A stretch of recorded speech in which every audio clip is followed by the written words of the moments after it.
कधी कधी गुन्हेगार बाहेरचे नसतात, ते आपल्याच घरातले बसलेले असतात.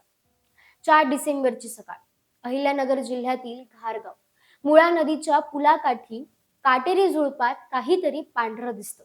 एक गावकरी जवळ जातो आणि पाहतो 3 महिन्याचं निष्पाप बाळ, नग्न अवस्थेत, निर्जीव. कुणाचं, का, कसं, कुठल्या माणसाचं इतकं दगडाचं असेल, जो स्वतःच्या रक्ताची अशी निर्दयी शेवट करेल. गावात बातमी वाऱ्यासारखी पसरते. पोलीस येतात आणि पहिल्या नजरेतच एक गोष्ट स्पष्ट होते: हा अकस्मात मृत्यू नाही, हा खून आहे. गावाच्या एका टोकाला मात्र दुसरीच चर्चा सुरू होती. बाळाचं छत्रपती संभाजीनगरला ऑपरेशन झालंय, तो तर हॉस्पिटलमध्ये आहे. ही अफवा कोण पसरवत होतं आणि खरी गोष्ट काय होती, हा प्रश्न पोलिसांच्या मनात खोचला होता. किरण कुमार कबाडी यांच्या नेतृत्वाखाली गुन्हे शाखेचं पथक तयार होतं. मुळा नदीचा परिसर, पुलाखालची जागा, आजूबाजूचे सीसीटीव्ही मार्ग सगळं बारकाईने तपासलं जातं. तपासात एक धागा हाती लागतो: एक काळी इर्टिका कार, MH02EH5354. ही कार गेली होती जालना जिल्ह्यातल्या आव्हाणा गावातून. पथक ताबडतोब पोहोचतं. आशा सेविका, प्राथमिक आरोग्य केंद्र, गावातील लोकांकडून गोपनीय माहिती जमा केली जाते. आणि इथे मिळतो पहिला धक्का. कविता जाधव लोकांना सांगत होती की बाळाचं ऑपरेशन झालंय, तो परत येईल. पण खरे तर बाळ कुठंच नव्हता. सखोल चौकशीत जे उघड झालं ते ऐकून पोलीसही शांत झाले. 3 महिन्यांच्या शिवांशला जन्मापासून गंभीर मणक्याचा आजार होता.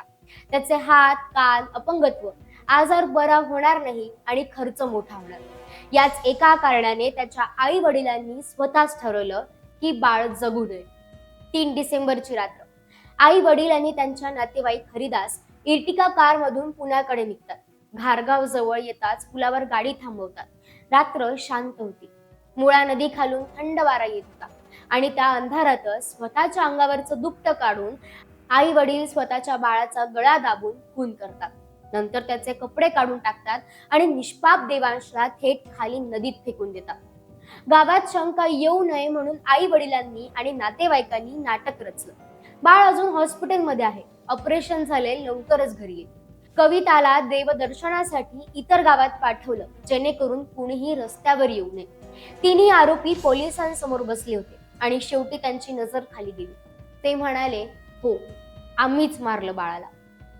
गुन्हेगारांना तुरुंगात जागा मिळाली, पण देवांशला, तो फक्त 3 महिन्यांचा होता. त्याने आयुष्यच पाहिलं नाही, रांगायलाही लागला नव्हता, आई वडिलांचं नावही बोलला नव्हता.